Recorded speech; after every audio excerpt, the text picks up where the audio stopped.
Hi everyone, this is Stan, your favorite Polish Taiwan YouTuber. Hope you're all having a great day. Welcome to today's show. On May 16th of this year, the US House Committee on Foreign Affairs passed the Taiwan International Solidarity Act. In my opinion, this act is a clear indication of the United States' strategic shift towards Taiwan. It provides a legal framework for the United States to counter and address the current Chinese Communist Party's oppressive policies and interference with Taiwan's participation in the United Nations and related organizations. This level of support is unprecedented and represents a significant breakthrough in the US-Taiwan policy.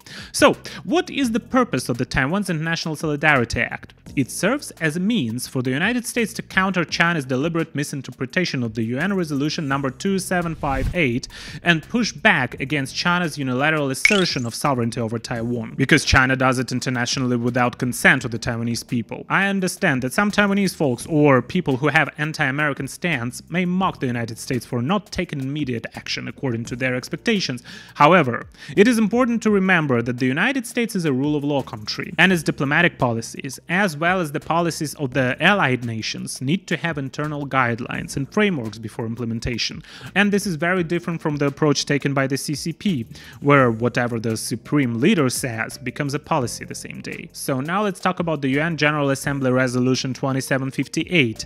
I believe there still may be some viewers who are unclear about its background, so here is a brief explanation. On October 25th, year 1971, during the 26th session of the UN General Assembly, a proposal titled Restoration of the Lawful Rights of the People's Republic of China in the UN was put forward by 23 countries, with Albania as a lead, and passed through the vote.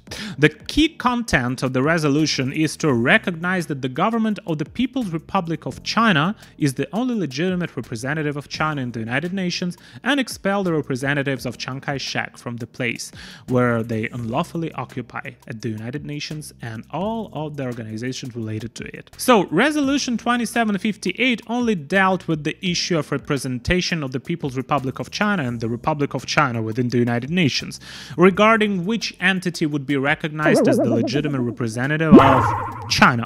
The resolution itself never mentioned Taiwan or addressed the issue of Taiwanese sovereignty in any form or context. On March 25th, 2022, Bonnie Glaser, director of the Asia program at the German Marshall Fund, and Jessica Dron, a researcher at the Atlantic Council, jointly published a report examining how China distorts the meaning of the UN Resolution 2758 to restrict Taiwan's participation in the United Nations. Beijing was aware that the resolution did not include any mention of Taiwan when it was passed. Then, Chinese Premier Zhou Enlai stated that the status of Taiwan remains unresolved. However, as Taiwan democratized and China's economy rose in the 90s and early 2000s, the CCP became attempting to rewrite Taiwan's position within the United Nations, employing various means to diminish Taiwan's international standing and linking their One China principle, basically the logic behind them invading Taiwan, to Resolution 2758. So you see, the Chinese Communist Party and the People's Republic of China love to distort all the narratives internationally by using the UN Resolution 2758, claiming that the UN recognizes Taiwan as a part of China. Of course, mere claims are not enough. If Taiwan were to join various organizations under the UN, wouldn't that contradict with their own argument? Therefore, the Chinese Communist Party utilizes various methods, such as financial incentives, political pressure, bribery of representatives from other countries in the UN, or even sending their own representatives to exclude Taiwan from the international organizations, depriving the Taiwanese people of access to the resources and information enjoyed by the other 7.9 billion people on Earth. Furthermore, China humiliates the Taiwanese people by saying you can join, but only under the name Chinese Taipei, which means you have to acknowledge yourself as a part of China. Isn't this internationally causing difficulties for the Taiwanese government and humiliation for the Taiwanese people?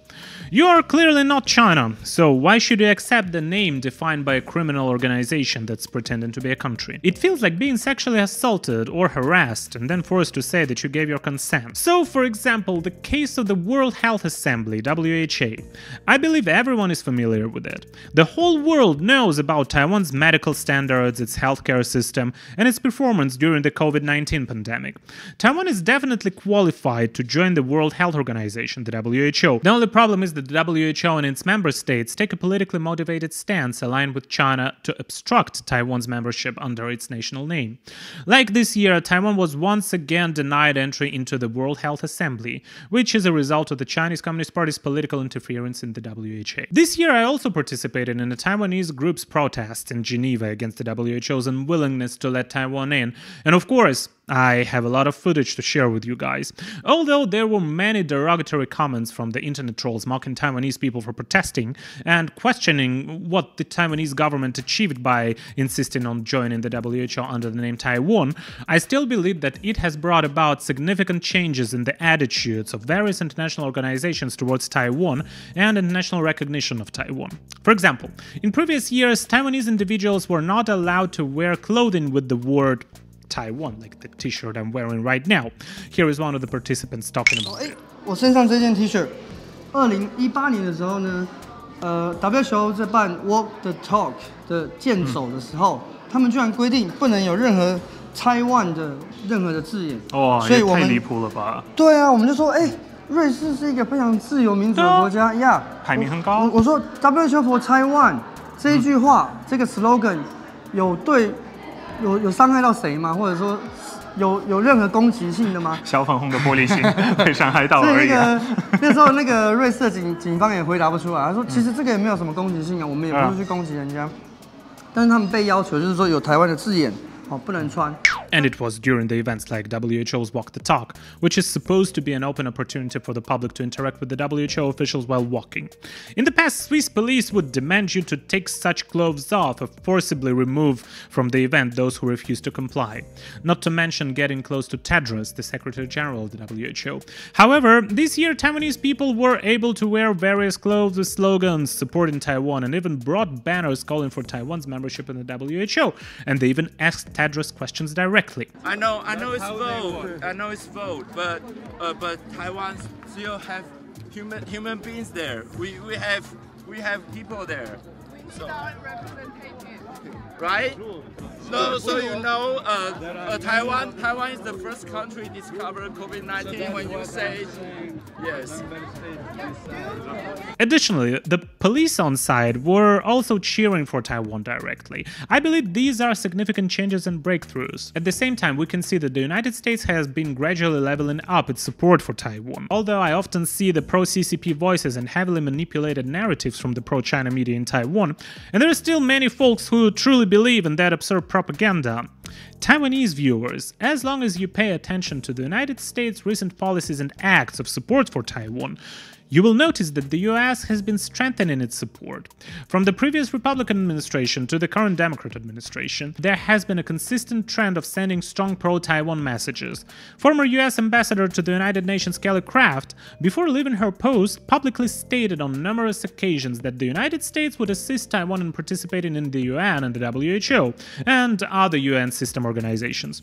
She also retweeted the pro-Taiwan articles from the US mission to the UN on her personal Twitter account, emphasizing that Taiwanese people should not be barred from entering the UN. In September 2020, Kraft delivered a speech at the Taiwan-US-Japan Global Cooperation and Training Framework (GCTF), where she boldly stated, "A UN without Taiwan's full participation is cheating the world." She later retweeted the full text of her speech on Twitter, accompanied by a photo with a Taiwan black bear plush toy in the background, which pleasantly surprised the Taiwanese people. In 2021, US Secretary of State Antony Blinken publicly expressed support of Taiwan's membership in the United Nations, and President Biden also stated it's independent, it's making its own decisions. Furthermore, Assistant Secretary of State for East Asian and Pacific Affairs Daniel Crittenbrink pointed out that Taiwan has been excluded from the UN activities due to China's misuse of the Resolution 2758, and he also urged member states to join the United States in supporting Taiwan's participation. On May 23rd this year, Michael McCall, chairman of the House Foreign Affairs Committee in the United States, wrote an op-ed in The Hill, urging Taiwan to have a seat at the World Health Assembly. In this article, he mentioned that the Chinese Communist Party concealed the pandemic, resulting in a large number of global deaths and economic collapse.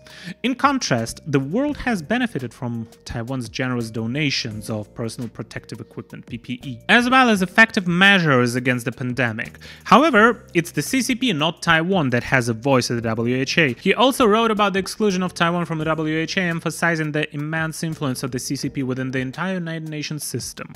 While the United States is currently the largest contributor to the United Nations, the CCP is skilled at manipulating and distorting the UN system. They also like to use the threat of withdrawing loans and assistance to impoverished countries to silence critics and provide a rationale for its authoritarianism.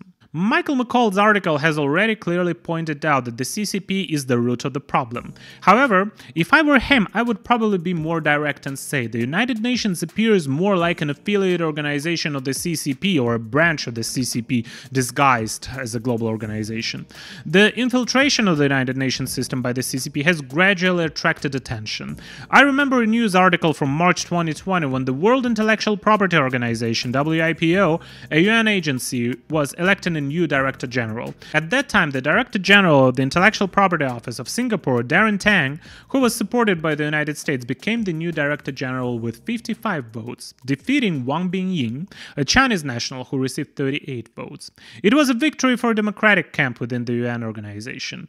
Just imagine the embarrassment of having a country that doesn't respect intellectual property rights in control of the World International Property Organization. The White House trade advisor Peter Navarro commented on this matter in the Financial Times on February 23, 2020, saying it would be a terrible mistake to turn over control of the World Intellectual Property Organization to China. Fortunately, this didn't happen. Navarro also warned that if the World Intellectual Property Organization is included, 1/3 of the UN specialized agencies would be managed by China. Not long ago, in 2020, out of the 15 specialized agencies, 4 were led by Chinese individuals. These organizations were the International Telecommunication Union, the International Civil Aviation Organization, the United Nations Industrial Development Organization, and the Food and Agriculture Organization. No other country led more than one organization apart from China. However, fortunately, in recent years, representatives from other countries have been elected as leaders of these organizations. Although it isn't certain what their relationship with China is, at least they are not directly controlled by the Chinese representatives. So I think that my Taiwanese viewers better not believe in the pro-CCP media and the CCP sympathizers. There is no reason to doubt the US, which is exactly what the CCP propaganda wants you to do. If the United States did not intend to help Taiwan, it wouldn't need to do so much for Taiwan and provide quick and clear responses. If the US had no intention to assist Taiwan, it could refrain from speaking up for Taiwan in the United Nations. But in reality, I believe that it is Taiwan that needs to rise up and examine the problem of those within its own borders who echo CCP propaganda and undermine its efforts. At the same time, Taiwan should have confidence in its own country. I often see Taiwanese netizens sarcastically mocking the Taiwanese government for supposedly losing the opportunity to participate in international organizations while defending Taiwan's sovereignty. This is a distorted view. During Ma Ying-jeou's presidency, Taiwan participated in the WHA as an observer under the name Chinese Taipei. The situation was worse than what Taiwan faces now. If Taiwan had been a province of China in the WHA during the COVID-19 pandemic, Taiwan might have been isolated by the world, and Taiwan's successful experience in epidemic prevention would not have been recognized as an achievement of its own national system, but rather as China's success. I don't think anyone wants China to steal the credit. Thank you for watching. If you liked the video, please press like, subscribe, and share. This is Stan. I see you in the next one. Bye bye.